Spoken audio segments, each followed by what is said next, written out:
Mungkin dong Pak kalau misalkan punya jaminan uptime 100%. Mungkin, tapi ya itu tadi.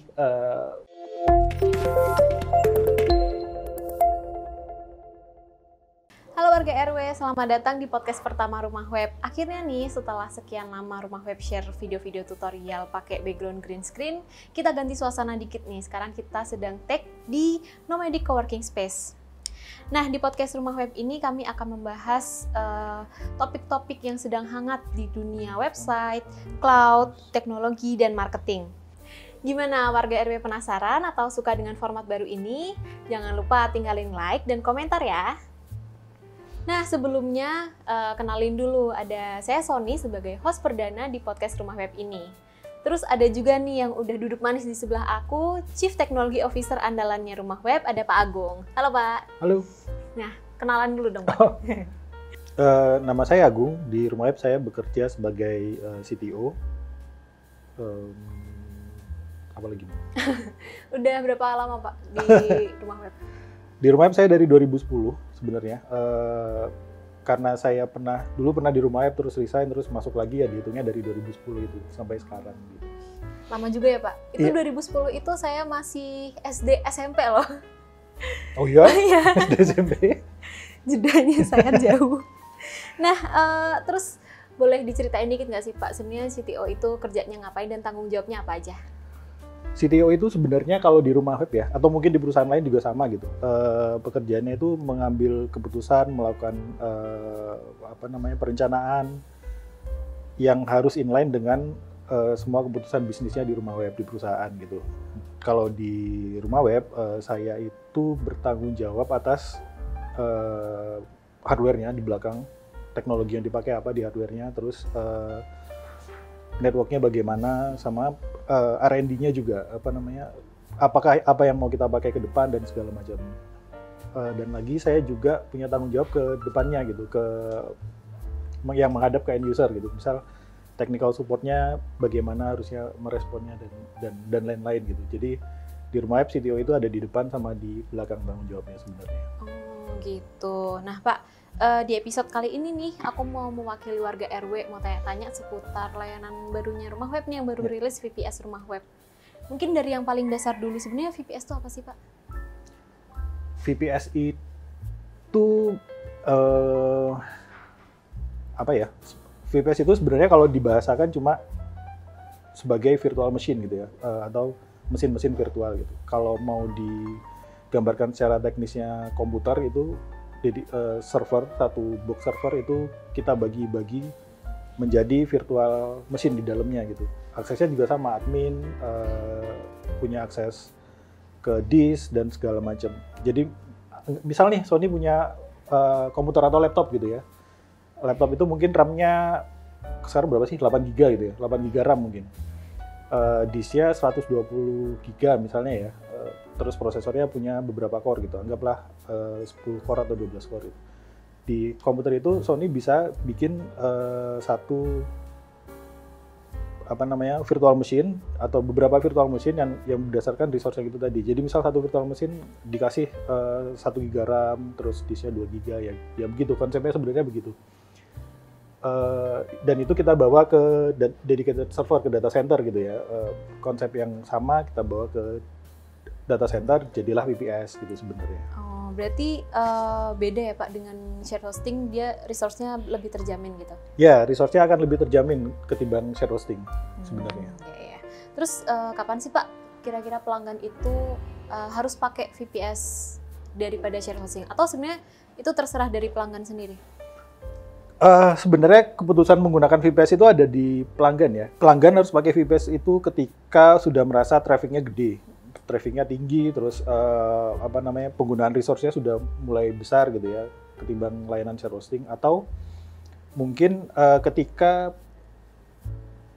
pelanggan sudah butuh aplikasi yang aneh-aneh yang tidak bisa disediakan di share hosting. Misalnya pelanggan butuh Docker, pelanggan butuh Kubernetes, pelanggan butuh MySQL-nya di cluster dan segala macam gitu. Itu udah harus pindah ke VPS sebenarnya. Gitu. Terus, kita masuk ke topik utama tentang VPS Rumah Web ini. Kan sebelumnya tuh sebenarnya Rumah Web udah mengeluarkan produk VPS. Terus sekarang seperti merilis ulang itu, kenapa sih Pak sebenarnya? Dulu itu VPS rumah web teknologinya sebenarnya yang berbeda di belakangnya. Kalau dulu VPS itu pakai teknologi virtualisasi yang namanya Virtuoso atau OpenVZ. Itu virtualisasinya jalannya di level OS nih. Jadi misalnya kalau kita pakai satu server dipakein OpenVZ itu, VPS-nya cuma bisa sebenarnya menjalankan OS-nya Linux gitu. OS-nya cuma boleh Linux, terus beberapa fitur yang ada di server nggak bisa dijalankan gitu. Kayak misalnya kernelnya butuh satu fitur yang untuk menjalankan teknologi sekarang gitu, misalnya Docker dan segala macam, itu nggak bisa kalau dulu.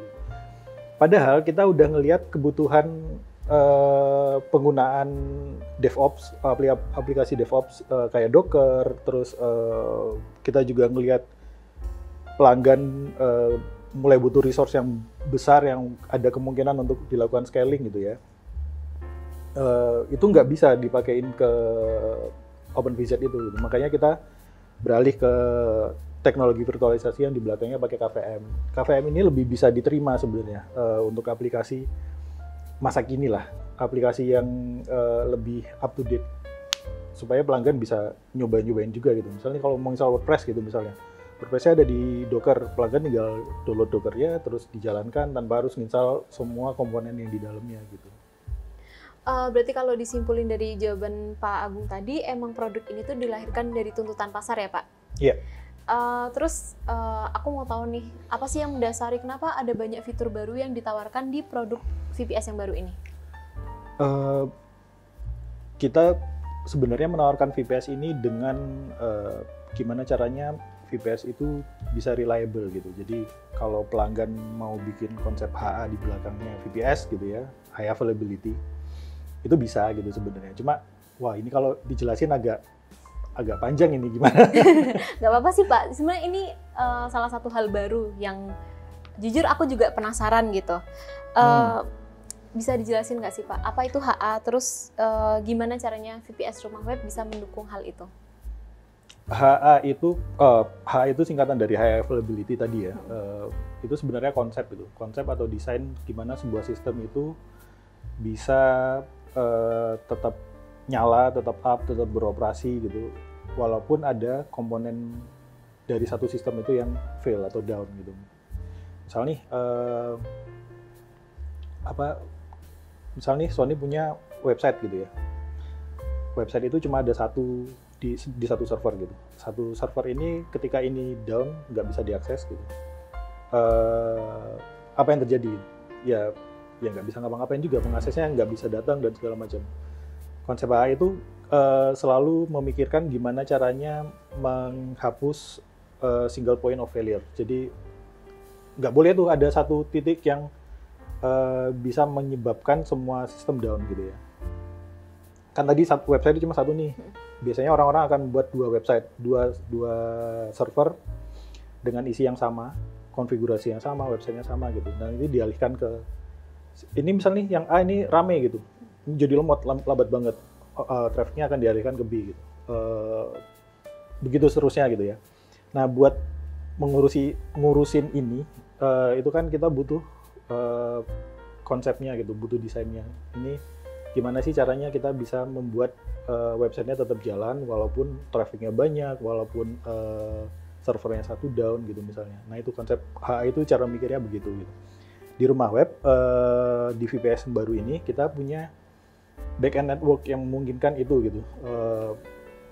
Ketika VPS A ini punya website abc.com gitu ya, VPS B pelanggan juga bisa bikin VPS B yang isinya juga abc.com. Datanya disinkron lewat backend network. Kita punya VPS yang baru itu sudah punya backend network.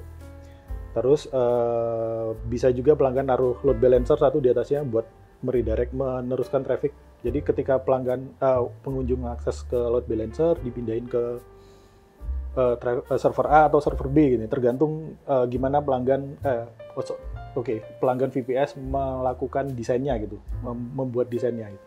Ini memungkinkan gitu. Jadi atau bahkan kita tuh sampai kepikiran karena kejadian kemarin ya, kita kepikiran untuk gimana caranya kalau misalnya satu data center ini mati trafficnya gitu ya, atau koneksinya putus gitu misalnya, sejelek-jeleknya gitu ya.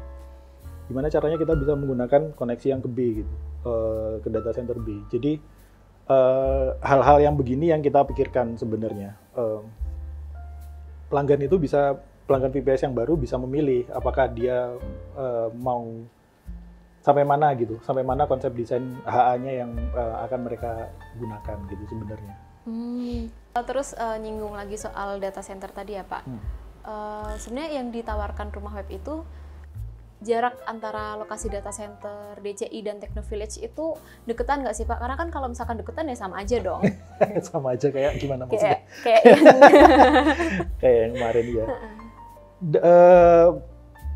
Data center DCI sama Techno Village ini jaraknya jauh gitu, bahkan beda planet sebenarnya. Satu di planet Bekasi kan itu. Kita memang membuat begitu itu, bahkan tayarnya beda gitu ya. Kita memang membuat begitu supaya ketika ada terjadi gangguan di satu data center ini tidak terpengaruh gitu. Itu power source-nya beda, terus koneksinya beda gitu ya. Di DCI kita pakai provider A, di Techno Village kita pakai provider B, itu sama sekali beda gitu.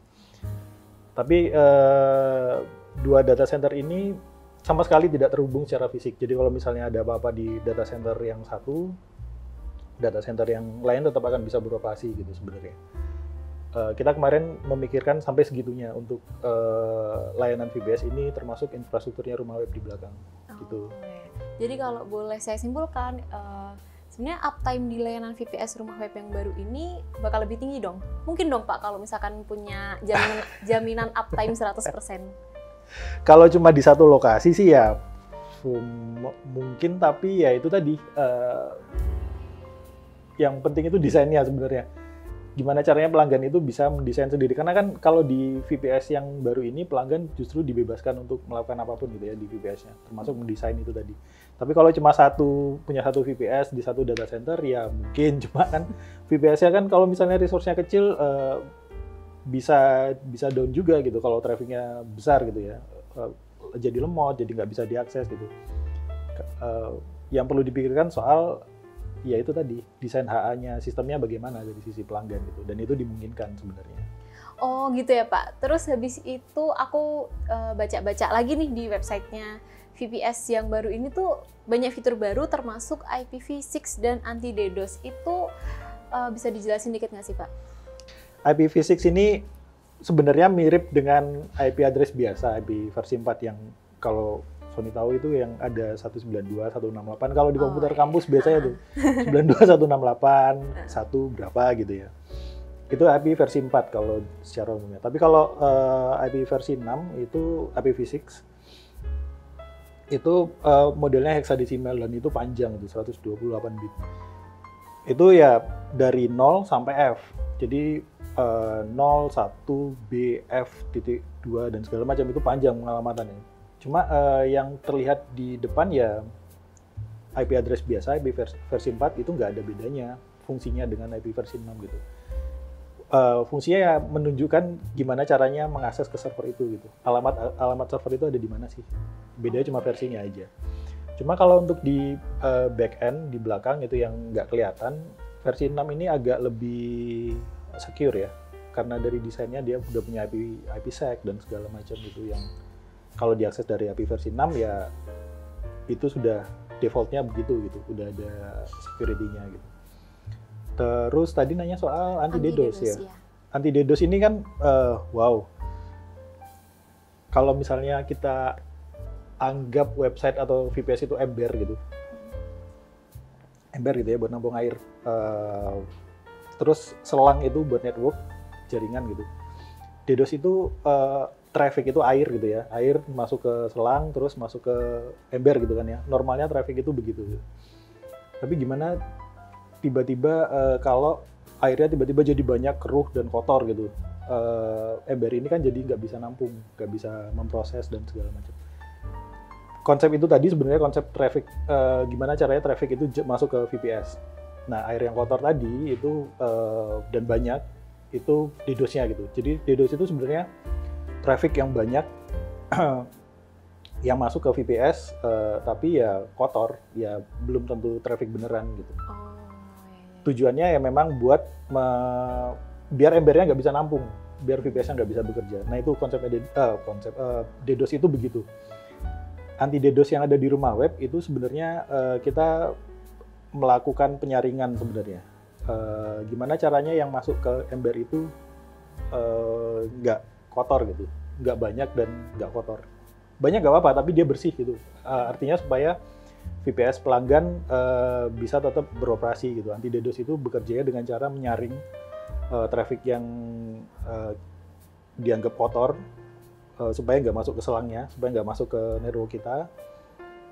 Dari situ nanti VPS-nya cuma akan menerima traffic yang bersihnya aja gitu.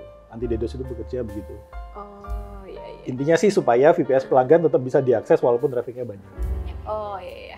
Wah ternyata benar-benar beda dari fitur, terus pokoknya banyak banget lah perbedaan antara VPS yang lama dengan VPS yang baru ini ya Pak? Ya, banyak sih bedanya ya. Oke, berarti kalau diambil kesimpulannya Pak, VPS Rumah Web ini menawarkan 2 data center yang bisa dipilih sama pelanggan. Nah, nanti kemudian pelanggan itu bisa merancang sistemnya supaya bisa mencapai uptime 100% tadi ya. Tapi untuk mencapai uptime 100% itu tentu perjalanannya nggak mudah karena ya pelanggan yang harus merancang sistemnya sendiri gitu ya Pak? Betul. Itu yang harus dilakukan oleh sisi pelanggannya gitu. Kalau kita udah siapin nih, pelanggannya tinggal merancang sama mengeksekusi di depan. Oh iya.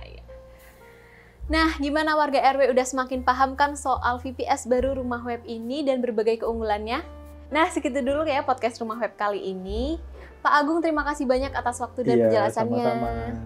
Oke, warga RW jangan lupa klik tombol like, komentar, dan subscribe. Warga RW juga bisa request nih topik yang pengen dibahas di podcast selanjutnya.